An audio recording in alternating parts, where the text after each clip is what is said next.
Sebagai contoh, Y sama dengan 2X tambah 4. Diberi jadual dengan nilai-nilai X bermula dari 1, 2, 3, 4, 5 dan 6. Apabila kita gantikan nilai-nilai X ini ke dalam persamaan linear yang diberi, maka kita akan mendapat nilai-nilai Y yang sepadan, iaitu 6, 8, 10, 12, 14 dan 16. Daripada jadual tersebut, kita dapati perubahan yang malar bagi nilai-nilai Y yang diperolehi, iaitu kita dapat pertambahan sebanyak 2. Jadi hubungan tersebut ialah hubungan linear. Bila kita plotkan pada kertas graf dengan menggunakan paksi X dan Y dan menggunakan skala yang seragam, kita plotkan, dan apabila kita lukiskan satu garis lurus yang melalui semua titik yang telah diplotkan tersebut, maka kita akan mendapat satu garis lurus ataupun hubungan linear di antara X dan Y yang menghubungkan nilai-nilai X terhadap Y. Sebagai contoh, seperti yang kita lihat tadi, apabila nilainya 3, X-nya 3, maka Y-nya ialah 10. C sama dengan 4, iaitu pintasan Y. Nilai pintasan Y-nya ialah 4, jadi kita dapat lihat di graf garis lurus tersebut memintas paksi Y pada nilai 4. Dan M-nya sama dengan 2, bermaksud kecerunan.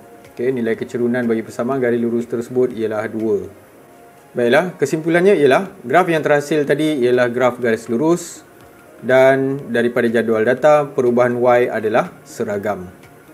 Seterusnya, hubungan tak linear.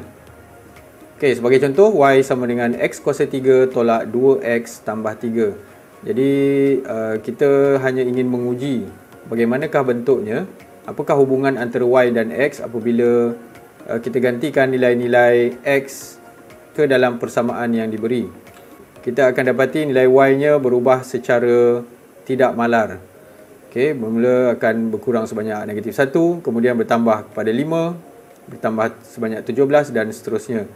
Jadi hubungan tersebut bukanlah hubungan linear. Jadi apabila kita plotkan pada kertas graf, maka kita akan dapati satu graf yang melengkung. Jadi inilah yang dipanggil sebagai hubungan tak linear.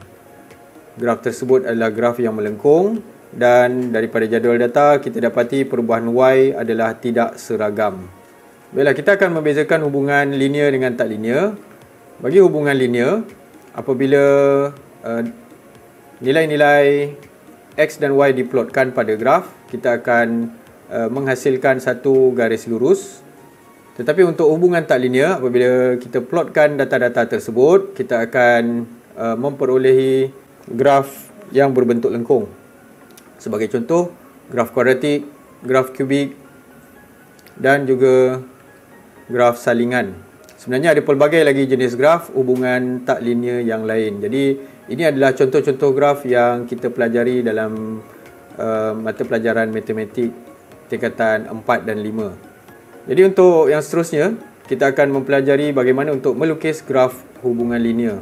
Nilai Y diperoleh apabila menggantikan nilai X ke dalam persamaan linear atau sebaliknya. Jadi bagaimana kita mendapatkan satu garis lurus, bagaimana kita memplotkan suatu graf. Jadi sebenarnya sebelum kita plotkan graf tersebut, kita akan bina jadual sebagaimana yang kita tunjukkan tadi. Daripada jadual tersebut, apabila nilai X kita gantikan ke dalam persamaan, kita akan dapatkan nilai Y-nya. Jadi kita masukkan beberapa nilai X yang sesuai dan kita gantikan ke dalam persamaan, maka kita akan mendapat semua nilai Y yang sepadan. Kemudian apabila kita plot dan kita lukis satu garis lurus yang menghubungkan ke semua titik tersebut.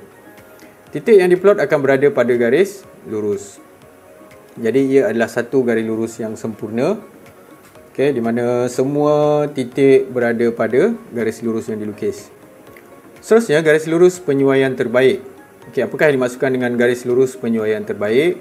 Apabila kita ada satu paksi X dan Y, kemudian diplotkan dengan beberapa titik, dan kita dapati apabila kita lukis satu garis lurus, terdapat titik yang tidak dilalui oleh garis lurus tersebut.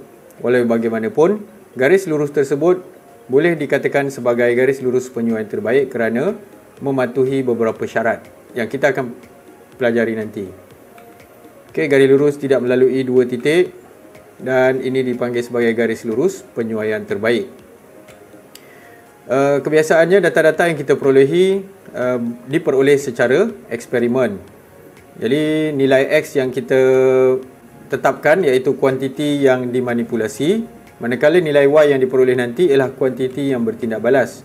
Jadi di dalam eksperimen terdapat pelbagai faktor yang mempengaruhi keputusan ataupun hasil yang akan diperoleh daripada eksperimen tersebut. Jadi ralat boleh berlaku dan bacaan diambil dengan tidak tepat. Itulah yang menyebabkan terdapat beberapa titik yang tidak dilalui oleh garis lurus penyuaian terbaik tersebut. Ciri-ciri garis lurus penyuaian terbaik. Okay, yang pertama kita lihat garis lurus itu melalui seberapa banyak titik yang mungkin. Jadi ini adalah syarat pertama yang kita boleh panggil sebagai garis lurus penyuaian terbaik. Dan yang kedua, titik yang tidak terletak pada garis lurus mesti ditaburkan hampir sama banyak di kedua-dua belah garis lurus itu. Jadi sebagaimana kita lihat di sini, contoh yang saya berikan. Okay, kita lihat titik yang tidak terletak pada garis lurus berada satu di bahagian atas dan satu lagi di bahagian bawah, dan jaraknya dengan garis lurus tersebut tidak terlalu jauh dan seragam. Okay, contoh yang pertama, jadual di bawah menunjukkan nilai-nilai yang diperoleh daripada suatu eksperimen yang melibatkan pemboleh ubah X dan Y. Plot graf Y melawan X dengan menggunakan skala yang sesuai bagi paksi X dan paksi Y. Seterusnya, lukis garis lurus penyuaian terbaik. Baiklah, kita telah diberikan dengan nilai-nilai X dan Y dalam satu jadual. Jadi kita akan plotkan di dalam kertas graf. Pilih satu skala yang sesuai dan seragam bagi kedua-dua paksi X dan Y. Kemudian kita akan plotkan titik-titik tersebut dan kita lukis satu garis lurus penyuaian terbaik. Jadi kita dapat lihat di sini terdapat satu titik yang diplot di luar daripada garis lurus, tidak terletak pada garis lurus tersebut. Jadi titik ini boleh dipanggil sebagai satu berkemungkinan ia adalah ralat semasa mengambil bacaan. Jadi ini adalah garis lurus penyuaian terbaik. Kita juga boleh menggunakan teknologi digital untuk membantu dalam melukis garis lurus penyuaian terbaik.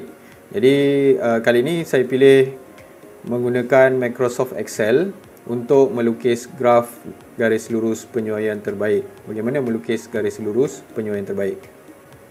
Baiklah. Ini adalah perisian Microsoft Excel yang biasa kita gunakan untuk menguruskan data. Kebiasaannya dengan data-data yang banyak, kita boleh menggunakan Microsoft Excel. Kita juga boleh melukis ataupun menghasilkan graf menggunakan Microsoft Excel. Okey, yang pertama kita akan pilih butang insert. Pada tab insert ada bahagian chart.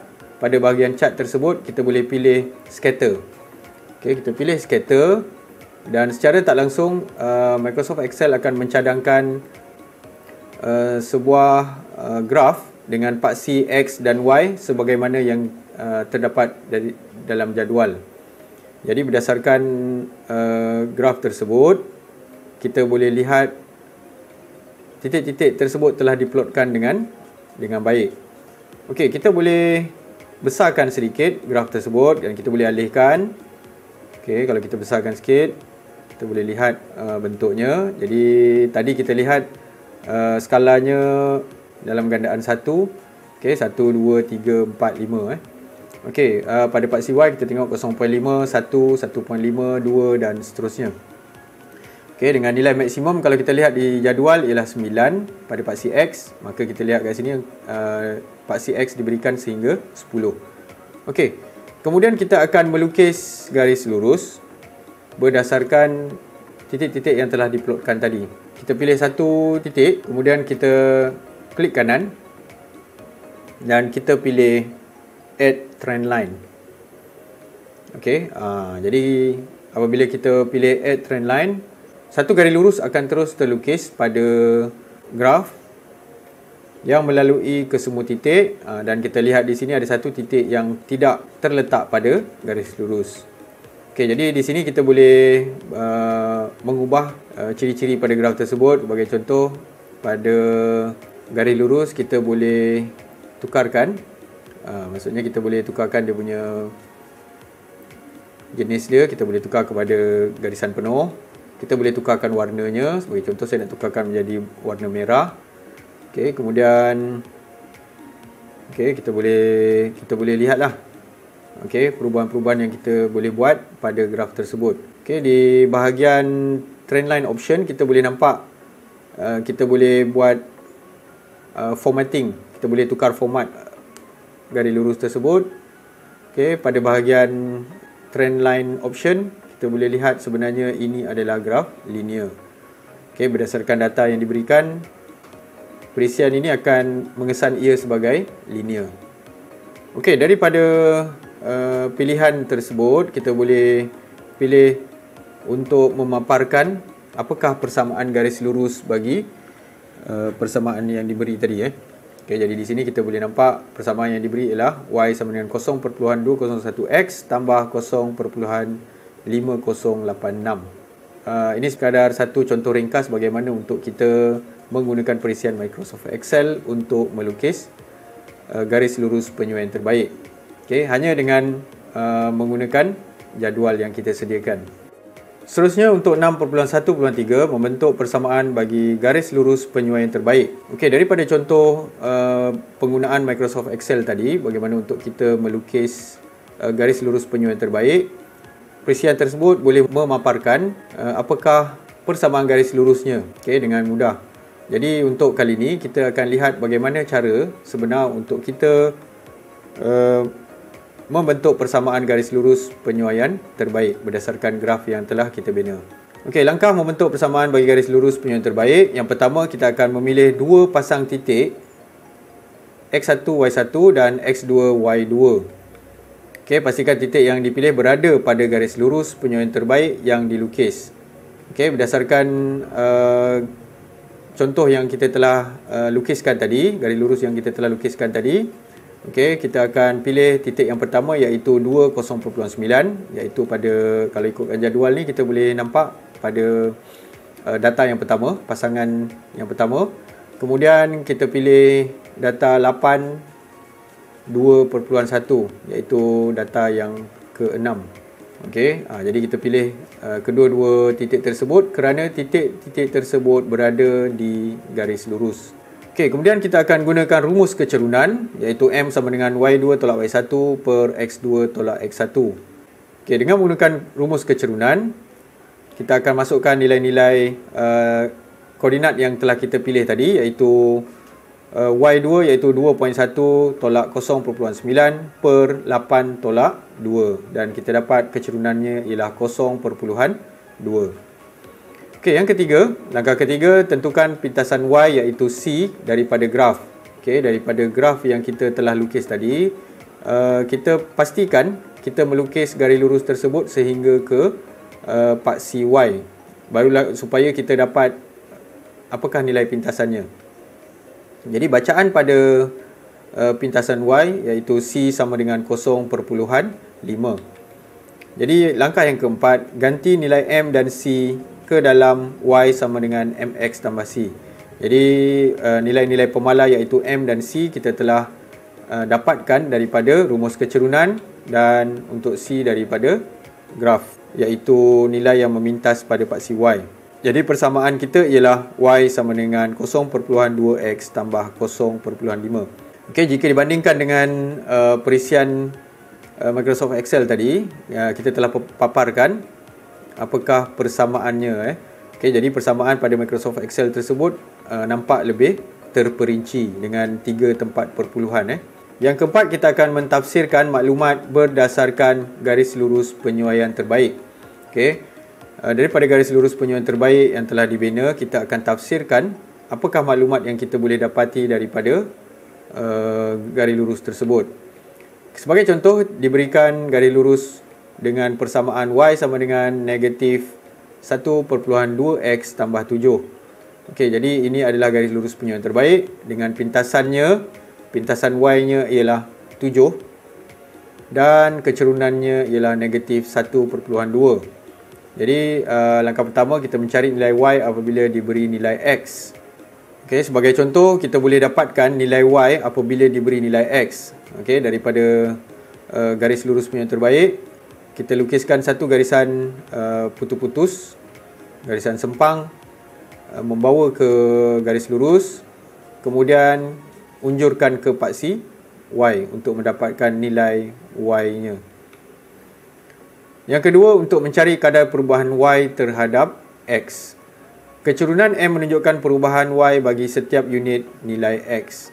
Jadi maksudnya, kecerunan ini memberi maksud bahawa nilai kecerunan negatif 1.2 menunjukkan Y menyusut pada kadar 1.2 bagi pertambahan setiap unit nilai X.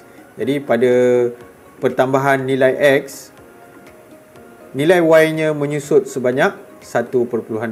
Jadi tanda negatif di sini menunjukkan tanda bahawa nilai Y-nya akan menyusut, berkurangan. Okay, kita lihat ini adalah kecerunan negatif, Y-nya semakin berkurang dengan pertambahan nilai X. Yang ketiga, kita boleh membuat unjuran tentang nilai pemboleh ubah menggunakan persamaan garis lurus penyuaian terbaik bagi mencari pemboleh ubah di luar domain dan julat data. Okay, sebagai contoh, cari nilai X apabila Y sama dengan negatif 2. Jadi apabila kita gantikan nilai negatif 2 ke dalam persamaan yang diberi, kita boleh hitung apakah nilai X yang sepadan bagi nilai Y tersebut. Jadi sebagai contoh, kita masukkan negatif 2 dalam persamaan Y sama dengan negatif 1.2X tambah 7. Jadi kita akan dapat nilai X sama dengan 7.5. Okey, interpolasi ialah anggaran pemboleh ubah dalam domain dan julat yang diberi.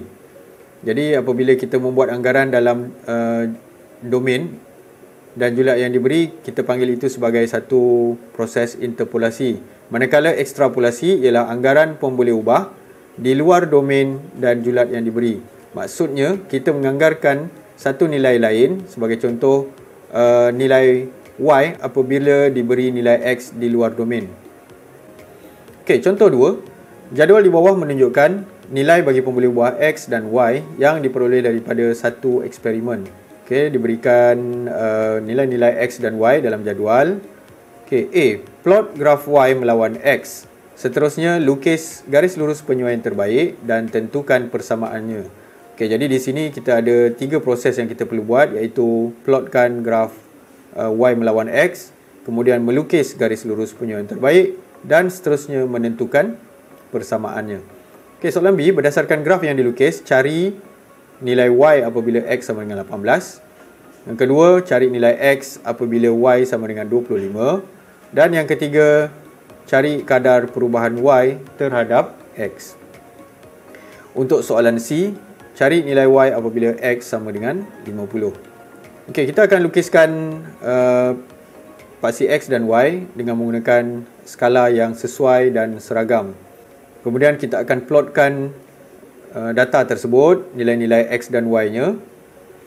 Dan kita akan lukis satu garis lurus penyuaian terbaik menggunakan seperti yang telah ditetapkan tadi, iaitu melalui hampir ke semua titik-titik yang diplotkan. Okey, jadi kalau kita lihat di sini ada juga titik yang tidak terletak pada garis lurus penyuaian terbaik. Sebagai contoh, titik yang kedua akhir dan yang ketiga terakhir ni. Jadi kita nampak kat sini, kita nampak titik tersebut tidak betul-betul berada di garis lurus. Okey, pastikan garis lurus tersebut kita lukis sehingga ke paksi Y, memintas ke paksi Y untuk kita dapatkan bacaan pintasan Y-nya. Okey, seterusnya kita akan menentukan persamaan garis lurus. Okey, bagaimana untuk menentukan persamaan garis lurus? Kita perlukan nilai M ataupun kecerunan. Okey, untuk mencari nilai kecerunan, pastikan kita memilih dua titik yang berada pada garis lurus tersebut. Jadi kita pilih titik 10, 32 dan titik 30, 103. Menggunakan kedua-dua titik tersebut, kita hitung kecerunan M sama dengan 103 tolak 32 per 30 tolak 10. Maka M nya kita dapat M sama dengan 3.55. Jadi kita boleh lihat di sini M ataupun kecerunannya adalah kecurunan positif. Seterusnya ialah kadar perubahan Y terhadap X. Okey, nilai kecerunan M sama dengan 3.55 menunjukkan bahawa Y meningkat sebanyak 3.55 unit bagi pertambahan setiap unit nilai X. Sebagai contoh, kita pilih satu nilai yang mudah iaitu nilai X sama dengan 10. Apabila kita unjurkan ke graf garis lurus, kita akan memperoleh nilai Y-nya ialah 32. Jadi, ia akan memberi gambaran bahawa Y meningkat sebanyak 3.55 unit bagi setiap nilai X. Seterusnya soalan C, cari nilai Y apabila X sama dengan 50. Untuk mendapatkan nilai Y.